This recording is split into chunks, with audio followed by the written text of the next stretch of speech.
Friends, welcome back to the Ransomed Heart podcast here in the last week of January. So suddenly January's behind us and we are well on our way into 2020.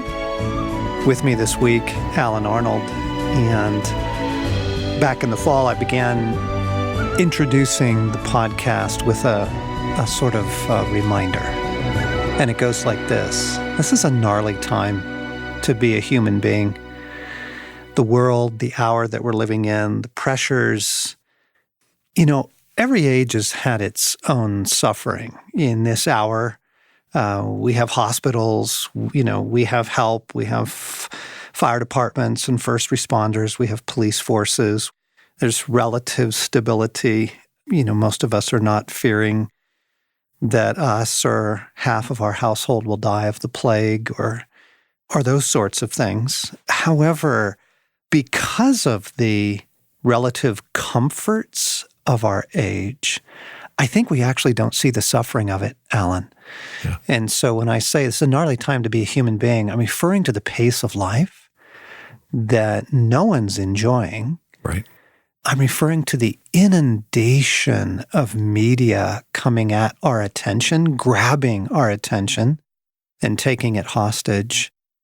The human soul was never meant to bear the heartaches of the world, but the heartaches of the world are delivered to us hour by hour on our mobile devices. And if you're plugged in any way, and it's a combination of the madness of the pace, it's the combination of the technological blitz, the tsunami that we consider to be sort of just a normal consumption of information. It's the heartache that's coming to us through that information. It's a kind of compassion fatigue that I think is particular, I want to say, to good-hearted people because we care and we want to intervene. So many hurting people, so many people that we know even in our own communities, but then, we are aware of so much more than our own communities these days. The fires in Australia, the earthquakes in Puerto Rico, the latest shooting, the political scandals, the refugee crisis, it is enough to break your heart.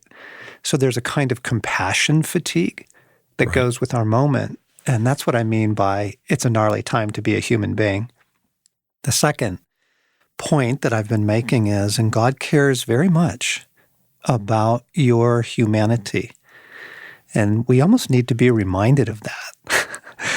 Because nothing in our world is saying, hey, you ought to take care of your humanity. Yep. Yeah, okay, why are you chuckling?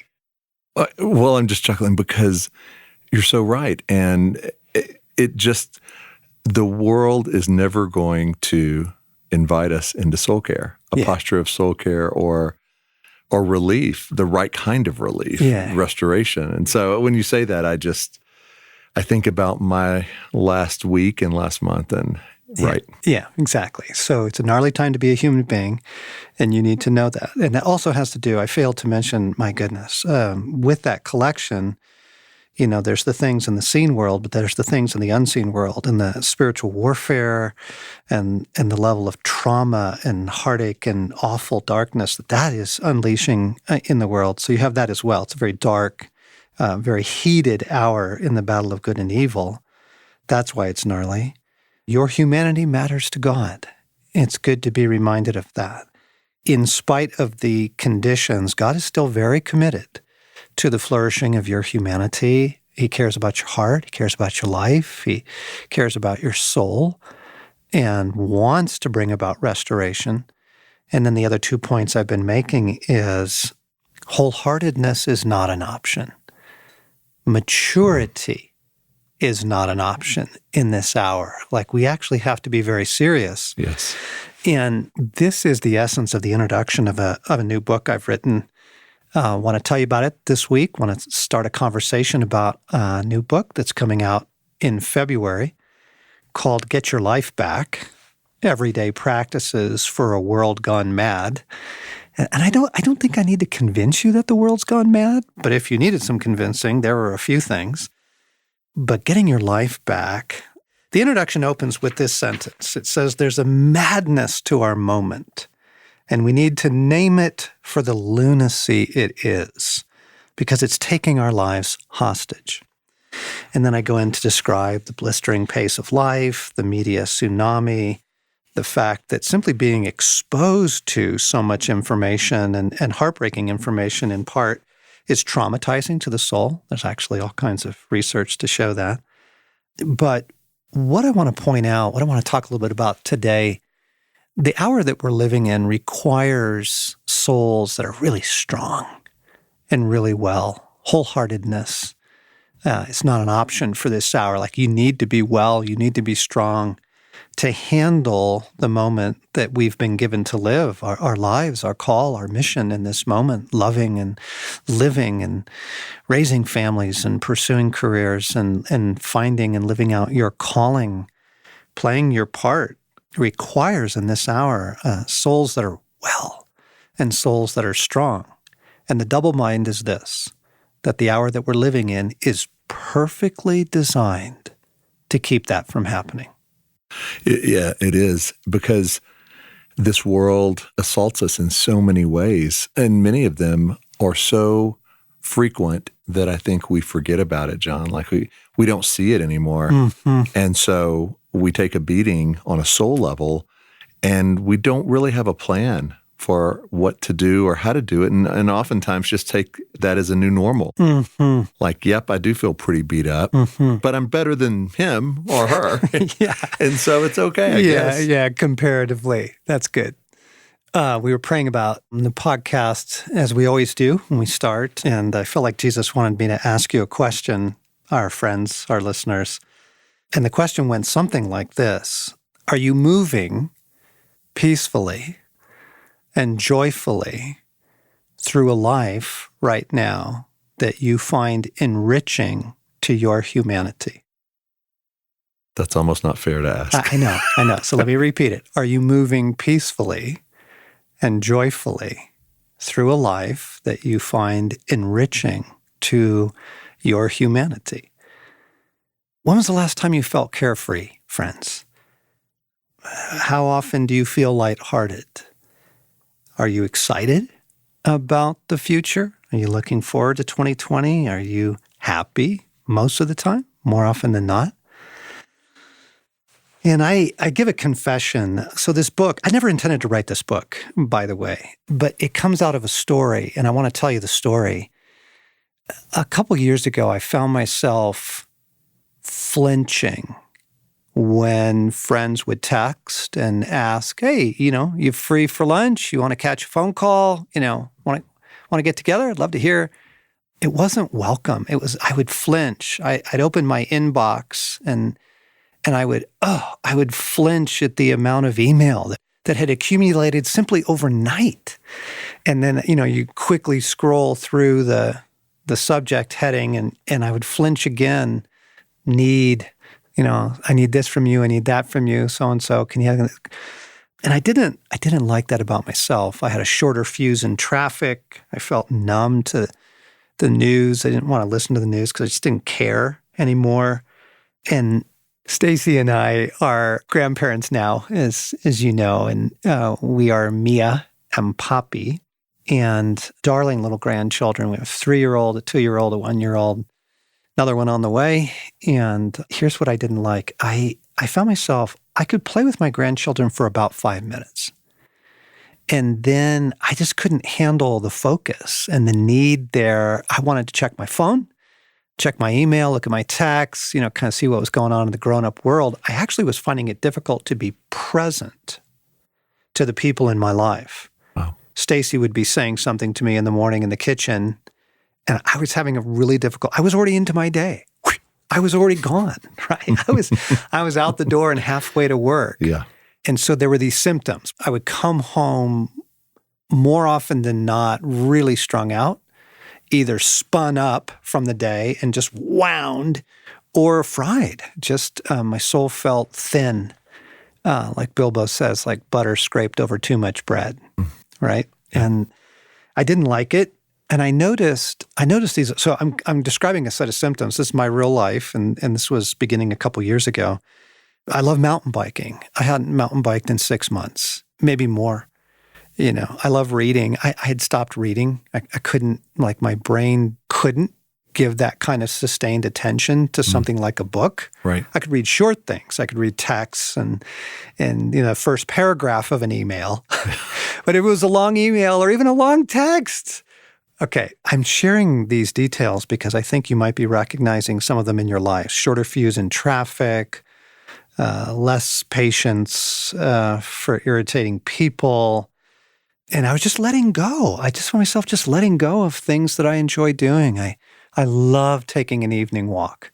And just 20 minutes in the evening, grab the dog, go for a walk, go by myself, stop doing that. And then there was the symptoms of turning to, all my medications, just binge watching European soccer or eating way too much chocolate or, it's nicotine and caffeine to get me through the day. And I was turning to all of my comforters and I was giving up all these things that are life-giving, reading and walking and music and riding a bike and, Right. I was slowly letting go. And I was justifying it to myself in this way. Well, I'm just too busy, right? My life is demanding. There's a lot to do. And so all of the things that enrich my humanity, all the things that make for being a human being, I was letting go. And I was asking myself, really, looking back on it now, to live at the pace of a smartphone,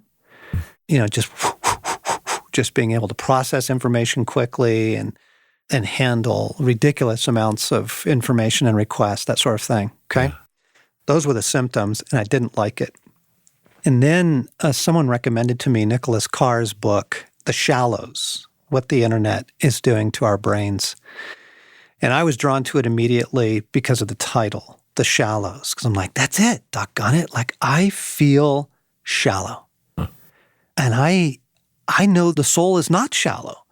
The soul is deep and rich, and, it's the soul that's capable of symphonies and acts of heroic courage and humility and kindness. And okay, so I'm just describing these symptoms, and, I pick up Nicholas Carr's book, and he's talking about how the internet is literally reshaping the structure of our brains so that we can't pay attention to anything very long, not only reading a book, but human beings and everything else that we care about. And I'm like, it's this thing about the shallows. And then I made this huge epiphany because I had been praying through this time and I was doing all the things that I typically do. I was doing the daily prayer and more, prayer in my day. I was practicing, warfare against the things that were assaulting my heart and that sort of thing. But my soul was feeling really besieged, hard pressed, pushed into a corner. Okay. Can you relate to that? Totally. Okay. Totally. I see the nod. Yes. Okay. My soul was feeling besieged, hard-pressed, pushed into a corner. And here was the revelation. I was reading something in Lewis where he said the soul is but a vessel that God fills. A hollow. He calls it a hollow that God fills. And I realized this, that I was crying out to God for more of God. It was one of my constant prayers. I just need more of you, Lord. Jesus, I need more of you to help me through these very demanding times. And I want to be involved in people's lives and people, in crisis and need. And I just didn't have a lot to offer. I need more of you, Lord. I need more of you. I want to enjoy my summer. I need more of you. And I couldn't receive him. And here's the big idea. Here's the double bind is your soul is the vessel that God fills. But if your soul is not well, you can't receive the grace that God is extending. It's like the desert. The ground gets so hard that when the rain does come, the rain it so desperately needs, it just bounces off. Like it can't, it's the reason for flash floods in the desert or a big thing, right, is because it just washes right off. When the soul is besieged, fried, hardened, backed into a corner, shallowed, shrunk like a raisin, not like a big juicy grape, okay? I felt like a raisin. Okay. You actually can't receive God. You can't receive the grace that God is giving. And you're like, oh, no, come on. You just pray, you just worship. God will overcome all that. And I'm telling you, no, you don't understand. Like, your soul is the means by which you receive love and words and encouragement. It's the means by which you receive living water. It's his very presence. So if your soul is not well, it can't receive the grace, and that's the double bind. So I began a search. I began looking for those things that would heal my soul. I began studying the soul. I began reading on it. And obviously I spent, 40 years in this, but I was digging deeper, and I began some personal practices that would bring about the restoration of my soul in partnership with God, so that I could receive more of God, so that I could get my life back. And with it, presence and relationship and intimacy with people, loving my grandkids, biking again, and just all those gifts that God has for us, right? Yes. The joy, the beauty, the goodness. And I knew it had to begin with, my soul is not able to receive yet, so I need to bring about restoring the soul through the graces God is giving, so that then I can receive more of God. I want more of God. And it worked, I'm glad to tell you. I was really close to quitting. I was really close to quitting Ransomed Heart, and I was going to quit writing and all that. I'm very glad to tell you that didn't happen, and I'm better, and obviously, because I'm releasing a new book, so I wrote a book. But this was the book. This actually wasn't the next book in my quiver. It wasn't the next thing I intended on writing, but after getting into this, I saw it in everyone else. Everyone else I knew, our entire team, Stacy, everyone. Yeah. I'm like, no, this is the hour we're living in. This is our common suffering. Right. And there is a way out. And so I wanted to put that in book form, and that's what Get Your Life Back is. And here we are. Yeah. John, this is, to me, Get Your Life Back truly is one of the most essential, important books that I've read. There's so many other books that you've done, yet this one, to me, if I met somebody for the first time, it would probably be the first book I would give them of any of the books. Because, as you've said, you have to start there. If your soul is shutting down and weary, you're not going to have space to even fill it with anything. Yes. And so it's so pivotal, too, because it's not a heavy read. It's not a hard process to go through. You have given these practices that are really simple that you can do on a daily basis. And it's not like trying to run a marathon. You don't have to build up to it over a year to be able to succeed. It's beautiful how you can just step into these simple practices that have a huge impact on not just how your day goes, but how your life goes. You do get your life back. Yeah. Yeah. Okay, so here's part of the fruit of it. So we lost our dear Oben 2 years ago, a year and a half ago. And I'm like, I'm done. That's our golden retriever. And I'm like, I'm done. I don't want to, it's such a heartbreak to lose a dog that you love. And then the good news is we have a new puppy. And his name is Coulter. He's an adorable golden retriever puppy. But that's like a symptom of humanity, like the shutting down. I don't want any more dogs. I don't need more relationship. I don't want to join another group. I'm done. It's that pushed into a corner thing. So Coulter, like all of our other golden retrievers, has an affinity for grabbing shoes and running out the front door with them. I don't know what it is, but he grabs my shoe, one, and takes off out the front door. And if I don't see him doing it, he drops it somewhere in the yard. He doesn't destroy it. He just drops it somewhere out there. Well, it's winter in Colorado, so by the time I recover that shoe, it's months. It is a block of ice, all right? And the thing is, I bring the shoe in, I try and put it on. I can't because it's shrunk and it's hard and the laces are brittle. I got to thaw my shoe out. I have the other one. I have the pair. I have the partner. Yeah. But I got to thaw the missing shoe out. That's like your soul. That's kind of what I'm describing. Like, to receive all the other goodness that God is giving, the happiness, the joy, the things you love to do, to recover, your love of music or running again or whatever it is, you first got to thaw the soul out. If it's hardened, if it's been blasted by this world. And so what I say in the introduction is this: and so it follows that if we can receive help for restoring and renewing our weary, besieged souls, We'll enjoy the fruits, which are many and wonderful, of happy souls, and also be able to receive more of God, which is even more wonderful. We'll find the vibrancy and the resiliency we crave as human beings, living waters welling up from deep within.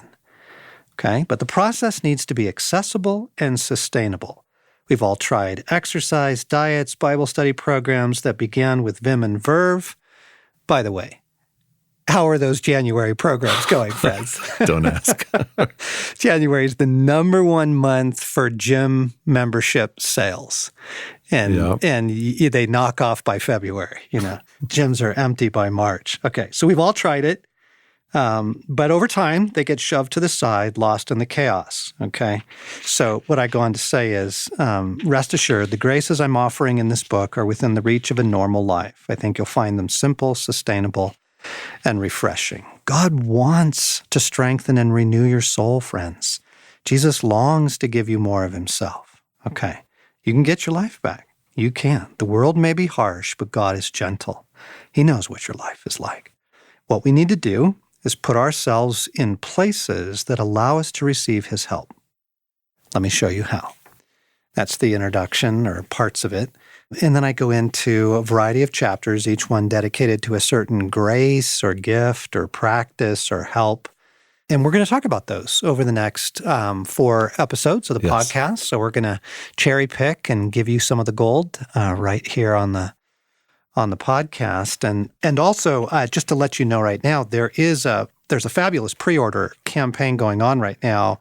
If you order the book, you can get access to the first couple chapters. You can get some of the audiobook right away. And then there's some exclusive video content, 1-hour live session of me teaching on benevolent attachment, which is one of the graces in the book. If you go to johneldridge.com, right, it just takes you straight to the link to do that. So there's some pretty cool things in that. But Alan, if you were to pick one of the graces, what would you pick? I asked you ahead of time, knowing we were coming into this. Let's not try and cover everything. Just pick one thing. Well, of all the graces in the book, which one did you pick? Well, it was hard because there's so many. There's so many graces, and listeners are going to hear about a lot of those, as you say. But for me, John, the big one that had the most impact and still every day has an impact is from the chapter called Simple Unplugging, and it's about technology. And technology, this is it's one of those topics where when I bring this up with friends, you can tell immediately defenses come up. Yep. And they kind of lean back a little bit because everybody has this relationship with technology. And I think I knew that technology has a bigger hold on me than I wanted it to. And primarily for me, it was through my phone.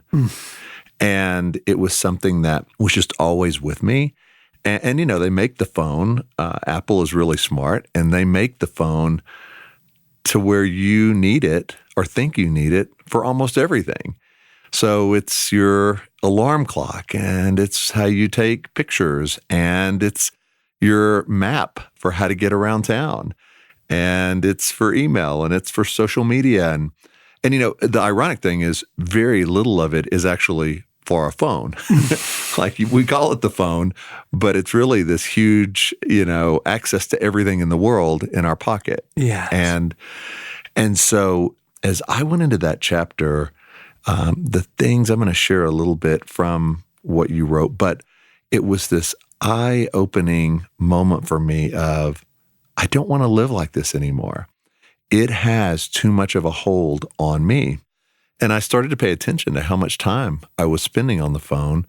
And, you can track that throughout the day through one of the apps. Yeah. And it was a couple of hours a day when you added it all up. For me, that was between email and it's late at night and I'm just going to check one thing. And 30 minutes later, I'm answering the 17th email, or it's getting caught on some mindless stream of news and media that you won't even remember the next morning, but you're going through it and it's distracting and it's taking up some of your time. So I started paying attention to this and realized it has a hold on me and is not a healthy, it's not a healthy thing for my soul. It's not bringing me life.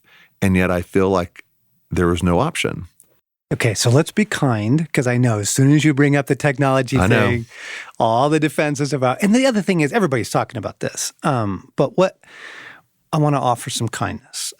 First off, very few people, myself included, live in neighborhoods of rich community anymore. I was just looking at our neighborhood the other week, and I hardly know anything of what's going on in any of those houses.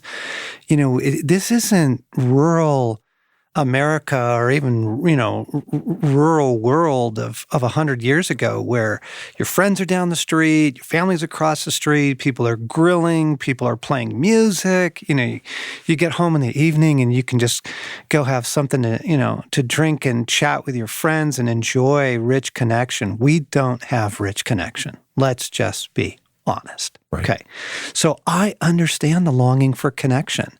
And there's a place for social media. Many of us, our families live out of state or literally across the world. And our friends aren't even close by. Pictures, checking in, that kind of thing. I get it. So this isn't just, ooh, that's bad, stop it. Okay. Right. That's not the spirit of this. What I was fascinated with, Alan, was I did the same thing. I'm just going to check it for a minute. And then 30 minutes later, I'm still on. Why?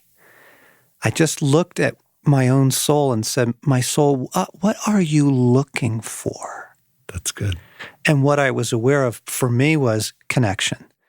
I don't feel very connected to very many people because of the nature of the hour we live in. Everybody's running fast and has so much to do and yada, yada. And people live, states away. And so I'm longing for connection. And so there's a grace to that, friends. But the problem is, all the research that's pouring in, not only is the internet changing the structure of your brain, so it is literally conditioning you now not to be able to pay attention to anything for more than a few moments. Mm-hmm. Like, that's serious stuff, because you're talking about paying attention to people that you love. But how about paying attention to God? Right? I even found my prayers were getting shallow. My ability to give God my attention was getting shallow. And then the data showing the rise of anxiety disorders and depression in direct correlation to the amount of time spent on social media. So I get the longing for connection. It's good. We're not saying turn off all media. No. But we are saying, is this improving your humanity? Is this enriching your soul's ability to be human? Right. Well, there's an awful lot of data that says no. So how can we begin to kindly, gently, without dramatic measures, just be a little bit more reasonable about how plugged in we are? Right. And the first step, I think, is awareness, like you just said. It's paying attention. It's understanding this thing that we've gotten very comfortable and used to spending a lot of our day with. I mean, the first way it struck me, John, was I started to notice when Kelly, my wife, and I would go to a restaurant or a buddy, and we'd be in a restaurant, and if they would get up to go to the restroom or go refill their drink or whatever, what's the first thing everybody does? What I would do, reach back, pull out the phone. Yep. And I literally could not sit there for 30 seconds or 2 minutes without having this device. Right? Like, what? Like, we literally don't know what to do with 30 seconds anymore? Right. And Alan, this is church. I whip out my phone if there's a down moment, right? You're waiting in the narthex or things haven't started yet, or, let's be honest, if you're a little bored, it's amazing how we'll pull it out anywhere. Right. And it's not necessarily, I don't believe anymore, to be productive. It's not because we have to catch what the latest news blurb is. It's we don't know what to do with silence or downtime. We don't know how to just breathe anymore, pay attention to the surroundings. Okay, so John, I just want to pause here for a minute to read about one page from your book because I think this section nails it so well.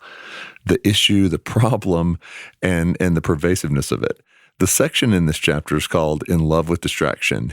And in this, you're talking about how you and Stacy were celebrating your 35th wedding anniversary and you were on a trip to Hawaii and how beautiful it is. So you've described the beauty of this place, and now I'm going to pick up with what you've written. This isn't your tourist Hawaii. Apart from Princeville, the North Shore is way laid back. And after you cross a couple one-lane bridges, you feel you really could be on the outskirts of Eden. Sitting on a quiet beach there with no one to our right or left for more than 200 yards of pristine white sand, it was so luscious I expected Adam and Eve to go strolling by any moment. Now you'd think this would be enough to delight, enchant, and soothe any soul. But as I took a stroll down the beach myself, I passed a guy sitting under a banyan tree, watching videos on his iPhone. Wow. You can't unplug from your technology, even in paradise? Now, to be fair, I bet this is what happened. He had his phone with him, because everybody always has their phone with them, and somebody texted him a funny YouTube video, and he couldn't resist the urge, and that was that. He was glued to a little artificial screen, watching some cat sit on a toilet, when all around him was beauty beyond description, the very beauty his soul needed, and feeling that beauty and coming through it, the presence of God. And I saw myself in that guy, because I too had brought my phone with me to the beach, and I too responded when that little chirp alerted me to an incoming text. We always have our excuses. Every addict does. I was keeping myself available to my children. Every notification got my attention because it triggered the brain's learned response to check out what news had just come in. Neo was never so totally and completely trapped in the Matrix. And so, John, one of the things after reading this chapter that I did on my phone is I took off email, I took off access to the internet. So Safari or Chrome, whatever people have, I took that off. I took off my apps that were social media apps. So there's no Facebook, there's no Twitter.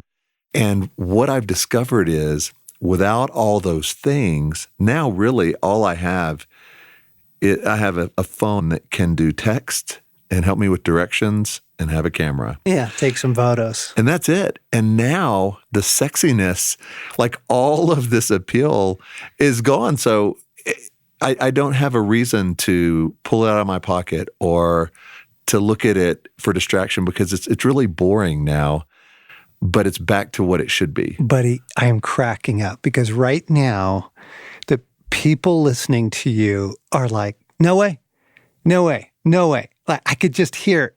You can hear it. Like you are a freak in this culture, right? You just announced that you are wearing a camel hair coat, and eating locusts and wild honey. I would have been so mad to have heard this 6 months or a year ago because my phone was my way to stay constant, get things done, make it happen. And honestly, hours of my day were being spent and wasted through a lot of that. But John, what I found is when I tell a lot of friends this, they'll go, I could do that too, but I don't need to. I can just set my phone aside. I don't have to go that extreme. Yeah. And I'm not telling people to go that extreme. I'm just saying my experience has been when the phone has those distractions, you will stay in the distractions. It's really hard to not lose hours. And here's the cool thing. The hours I have gotten back in each day, now I'm reading books again. And I have hundreds of books in my home that I have bought over the years and want to read. And they're on a shelf. And I think about it when I see them. And I just have never gotten to them. And in the last probably 3-4 months, I've gotten through about a book a week. And if you take the year before that, it might have been 2 books the whole year. Yes. And so I'm finding space for my soul to be calm, for me to breathe. And it's not just through change in technology. But you said in the book, you've got a great quote where you say, technology, where most people live their lives, is draining.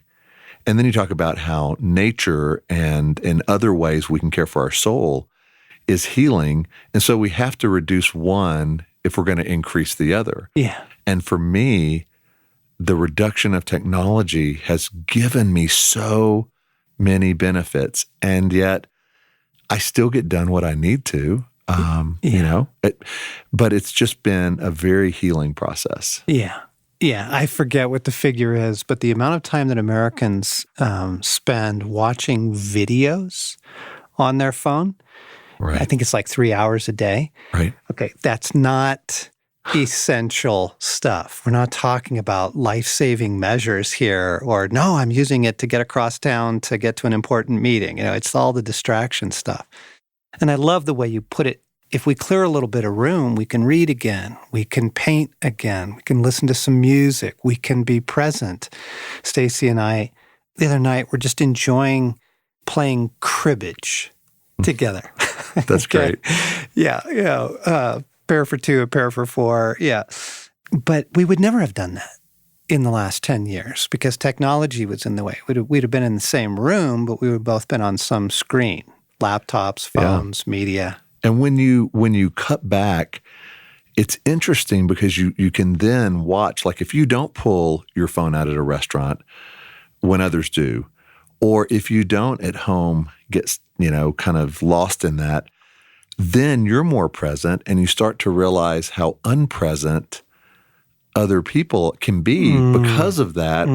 And it's not a judgmental thing, but it's almost, I find myself wanting to invite people to, man, put it down, set it down for an hour, turn it off at mealtime. Yeah. Okay, so bingo. So let's go to the heart of it, because as you practice those things, you start getting your ability to be present back, right? Right. And gang, this includes your ability to be present to God. And this is where the gold is. It is, when the Shallows Cars book, I'm like, that's it. That's me. I'm distracted. And he goes into, his initial research was anecdotal. He just started talking to a lot of bookish people, PhDs, research people, academics, and they were all admitting they couldn't read books anymore. And these are people who make their living in the realm of books and research and teaching. And I'm like, no, I want my attention back.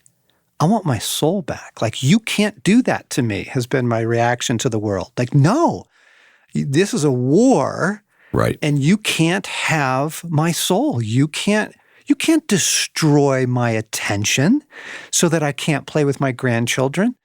So here's the cool thing is I have begun to fight back for my ability to give things my attention, including playing with my grandchildren, which is going great, and being present to people.